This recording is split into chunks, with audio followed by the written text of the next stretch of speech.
pobre perro. Tal cual. Ponele. Nuestra entrevistada creo que no tiene perros, me parece que ya es team gatos, igual que yo por acá. Así que hola Susana, ¿cómo estás? Gracias por estar con nosotros como todos los jueves. Hola chicos, buen día, ¿cómo están? Perdón Bueno, por el marco, ¿no? Bueno, pero estamos en este país. Viste que es como... bueno, les digo Mira, que da esta. para una mala novela en todo esto, ¿no? Una mezcla de Stephen King con, no sé, pero Stephen King Tal es bueno, cual. esto es terrible. Bueno, Quieren así escribir estamos, Gonzalo. chicos. Así que hoy salimos un poco lo saco un poquito de eso Mm. y vamos a un mundo que es bastante complejo, el mundo que nos rodea. Este libro que tengo para ofrecerles se llama Consejos no solicitados sobre política internacional. Mm. Es un libro que está editado por Siglo XXI y está construido a partir de entrevistas que han tenido Juan Gabriel Tocatlián con Inde Pomeraniec. Juan Gabriel Tocatlián es un reconocidísimo politólogo y especialista en relaciones internacionales. Es profesor titular de la Universidad Torcuato Di Tella y además es profesor por la Universidad de Hopkins en Washington. Ujú. Tiene un perfil muy bajo, por lo cual pocas veces se lo ha visto en medios, ¿no? Pero es muy consultado. No consultado por los lugares que debería ser consultado, por ejemplo, pero bueno, consultado, digamos, desde sus libros, como académico, como investigador. En este libro, que consta de 9 capítulos, recorremos todo el mundo complejo que tenemos, como dije recién, desde la situación de Medio Oriente, la situación con las relaciones con China, América Latina y su lugar en el mundo, el tema de la religión y cómo influye todo esto en las relaciones internacionales, Rusia y Ucrania por supuesto también, el tema del narcotráfico, que no es un tema menor, y el último capítulo que está dedicado a Malvinas, ¿no? Mm. Y un epílogo que nos abre muchas más preguntas que las que están hechas a lo largo de todo el libro. Mm. Bueno, Inde es especialista en política internacional y qué sé yo, Sí. tiene trayectoria vasta en todos esos Sí, asuntos, ¿no? sí, sí. Bueno, hay una frase acá que me parece importante, que ¿por qué surge este libro en este momento? Mm. Porque la complejidad de los hechos parece dejarnos afuera, no solamente a los argentinos, sino a todos, a los individuos, aquellos que estamos de alguna forma curiosos o interesados o nos hacemos miles de preguntas sobre qué es lo que está pasando en el mundo. Bueno, este libro trata de, por lo menos, explicar de qué va el panorama ¿no? Tan Ujú. complejo, y reconoce que hubo 2 momentos en el siglo XX que han sido bisagra para definir otros rumbos en la política internacional. El primer momento fue la Guerra Fría y lo posterior, lo que vino luego de la Guerra Fría, y el segundo gran momento fue la caída de la Unión Soviética en 1991. A esto se le agrega la aparición de China, no ya con intenciones de imponer cierta ideología, sino más bien con intenciones de orden económico, ¿no? Ujú. Que es lo que ordena el mundo hoy, justamente es la economía, o lo que desordena el mundo es la economía. Así que este libro creo que es un libro buenísimo, por eso lo traigo hoy. Es novedad de esta editorial y quería compartirlo con ustedes. Por supuesto, no se trata de un libro que pretende ser absolutamente objetivo, sino que hace un análisis, como reconoce su propio autor, situado y crítico, ¿no? Mm. Aquel que quiera encontrar una especie de cronología, eso no lo va a conseguir en este libro porque hay una posición planteada por el autor. Ujú. ¿Está? Ujú. Bueno, después tengo conmigo un libro de un autor que merece más de un programa, que es Stefan Zweig. Hoy ha sido reivindicado, podría decirse, porque durante muchísimos años fue un autor dejado de lado injustamente. Zweig fue un autor austríaco que nació en 1880 aproximadamente en Austria y se suicida junto a su mujer en 1942 en Brasil. Esto podría ser nada más que una anécdota, pero da cuenta de cuál fue el momento histórico en el que produjo toda su obra, que es muy extensa, que abarca no solamente las novelas, sino también cuentos, también biografías y ensayos. Es una obra extensísima y el libro que tengo conmigo hoy se llama Leyendas y reúne varios textos de ese orden, entre los cuales se encuentra la más conocida de las leyendas, que es El candelabro enterrado. Zweig era de origen judío, aunque no se reconocía como un practicante, sino más bien como un hombre abierto al mundo y a las posibilidades. Sin embargo, estas leyendas tienen en muchas de ellas un origen religioso y él recomienda especialmente la riqueza literaria que tiene la Biblia, especialmente en el libro de Ruth y en el libro de Job, ¿no? Pero estas leyendas van en un abanico muy, muy grande, que van desde lo religioso planteado por estos relatos de la Biblia, por ejemplo, a relatos de judaísmo y también hasta llegar a inspiraciones en el Decamerón de Boccaccio. Así que, bueno, yo creo que también vale la pena. ¿Cuál es la idea de la leyenda? En el fondo es dejar una enseñanza o dejar una reflexión, un pensamiento. Stefan Zweig lo hace muy bien porque lo hace con un lenguaje que es muy sencillo, que no apela a demasiadas descripciones ni muchas volutas, digamos, literarias, sino que va a lo concreto y sin embargo consigue el efecto que pretende. Con esto, bueno, digo, esta es una puerta de entrada a este autor para quien no lo conozca, y a las mujeres especialmente les recomiendo una obra que se llama Carta de una desconocida. Después les contaré por qué en otro momento, en que nos dediquemos a escrituras de mujeres o sobre mujeres. Bueno, esta es otra de las recomendaciones de hoy. ¿Alguna pregunta? Estamos... parece una clase esto. Bueno. No, bueno, pero viste que también nosotros nos debemos a nuestro público. Te dejamos hacer porque esto después rinde mejor en redes. Después te preguntamos. Mira. Bueno, me alegro. Miren, chicos. Tengo conmigo aquí, la semana pasada presenté un libro que se llamaba Cómo provocar un incendio y por qué, que es de un autor norteamericano. En esta ocasión me incliné por estas dos obras, que son dos obras cortas. Estamos en este mes de la niñez, ¿no? De las infancias. Si bien estos libros, o sea, hay una franja etaria que está bastante abandonada por la buena literatura.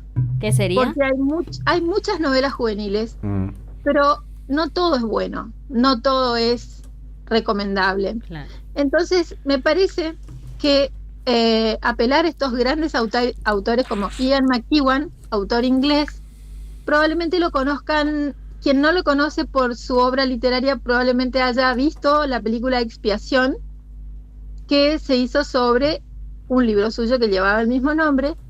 Este relato, En las nubes, es hermosísimo. El protagonista se llama Peter Fortune, es un chico de unos 10, 11 años que se refugia en su mundo, imagina historias casi mitológicas, extraordinarias, fantásticas, en su pequeño mundo de todos los días. Es un libro bellísimo. No tengo mucho más para decirles sobre él. Él tiene, como dicen algunos críticos, un rasgo peculiar, que es que consigue unir esas dosis de ingenuidad y perversión, dice él en algunos de sus relatos, y yo creo que es una mirada bastante ajustada a lo que McEwan consigue en algunos casos. En este libro no hay perversión, sí hay mucha imaginación, sí hay mucha fantasía y sí hay grandes dotes literarios. Y en este otro libro que tengo acá, también de la misma colección de Anagrama, Niccolò Amaniti. Es un autor italiano de nuestra generación, así que súper joven, nacido en 1966, y es un relato que tiene, creo que, dosis autobiográficas. Estuve investigando un poco y al parecer los personajes son reales, o al menos el personaje femenino que aparece acá, que es aparece fugazmente, pero con una fuerza muy grande. Y nos deja algo, ¿no? Este libro tiene esa peculiaridad que nos deja pensando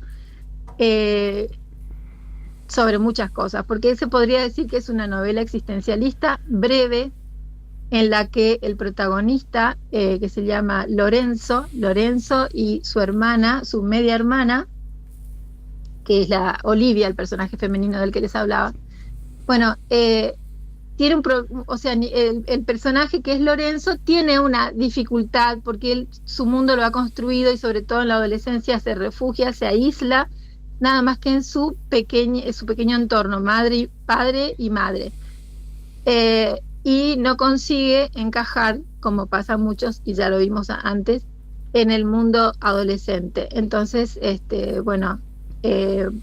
una vez que simula un viaje con sus compañeros, pero en realidad queda en su casa escondido, y ahí es donde recibe la visita de su media hermana, que lo descubre por azar, y allí se inicia un vínculo que es el que muestra al personaje Lorenzo, le va mostrando, lo va llevando de la mano a un mundo complejo, difícil, duro, triste muchas veces, el mundo de los adultos, ¿no? Por eso se llaman estas dos novelas de formación. Estas se encajarían en lo que los alemanes llamaban la Bildungsroman, que es la novela de formación, que surge en el siglo XIX y que parecería ahora, el siglo XXI, no tener muchos representantes.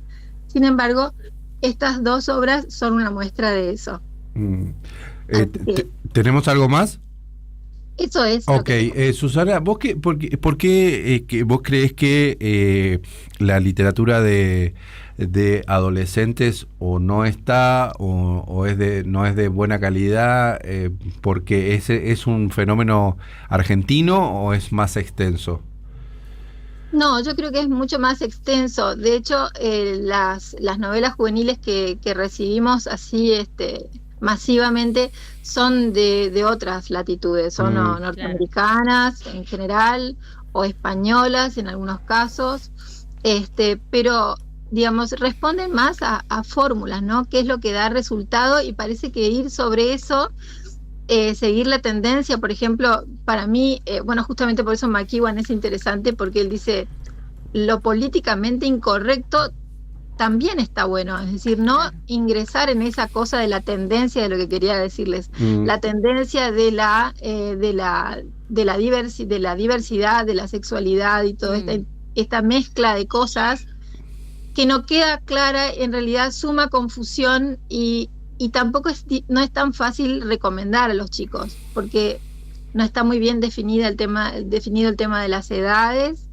Hay situaciones que son más recomendables conversarlas en casa antes de pasar a leer un libro. Claro. Pero bueno, está sí, por supuesto, de fondo todo este tema de la soledad de los adolescentes, del aislamiento. Eso se ve en los personajes que aparecen en la mayoría de las novelas, y la tendencia, ¿no?, al romance, o qué sé yo, ese romanticismo entendido literalmente como lo que fue el romanticismo, la búsqueda de un espacio fuera del espacio cotidiano, alejado del resto, y mejor, que se supone mejor que el que uno tiene.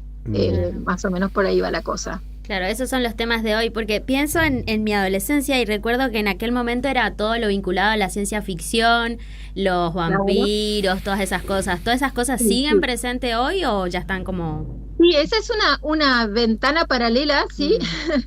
Que no es un mundo paralelo, pero bueno, podría ser. Claro. Sí, la ciencia ficción y la fantasía también ocupan un lugar importante, y yo creo que hace 20 años, cuando surgió Harry Potter, abrió así como desplegó todo ese mundo con mucha intensidad y eso todavía se ve, ¿no? Recurrimos, por supuesto, a los autores de cabecera en todo esto, Úrsula Le Guin, o Tolkien, o Anthony Burgess, o Ray Bradbury. Todo eso sigue, por suerte, bien. Y desde la librería siempre los recomendamos antes que ir a otros que no son tan, digamos, no digo consagrados, pero...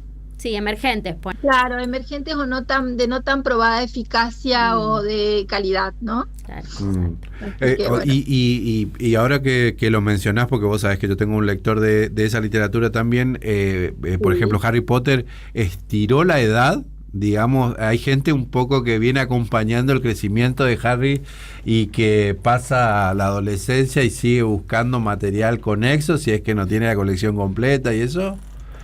Claro, están los nostálgicos y los que buscan algo un poco más complejo. Y ahí aparece cuando Harry Potter se agota, ¿no? J.K. Rowling se agota, aparece Brandon Sanderson, ¿no? Que es un autor también de sagas fantásticas largas y muy buenas. Brandon Sanderson es, sí, un autor que podría perfectamente caber. Y bueno, pero como Harry Potter, no. Yo quiero como Harry Potter y no como Harry Potter. Claro. No hay. No. Difícil. Bueno, muy interesante. Abriste incluso una ventana enorme acá, ¿no? De esto de cómo hacer, cómo contener, qué dar de leer a un segmento encima enorme de la población, ¿no? Y cómo contenerlo, e incluso cómo desafiarlo y cómo, en todo caso, cómo esto de qué es lo políticamente correcto, lo políticamente incorrecto hablando en esos términos, para un límite que está ahí todo el tiempo en movimiento, me parece.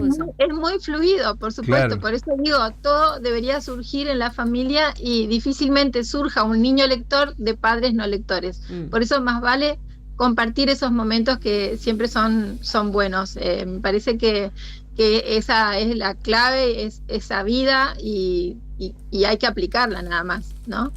Y no pensar en el verbo leer en infinitivo, como decía un autor de un libro que leí recién, que es una obviedad prácticamente, es decir, leer significa algo estático. No, pasemos a la práctica, pasemos al yo leo, que es aunque sea una página por día, y eso seguramente será mucho más enriquecedor que tener el libro ahí al lado y dejar así como el leer como un imperativo que no funciona, decía Daniel Pennac.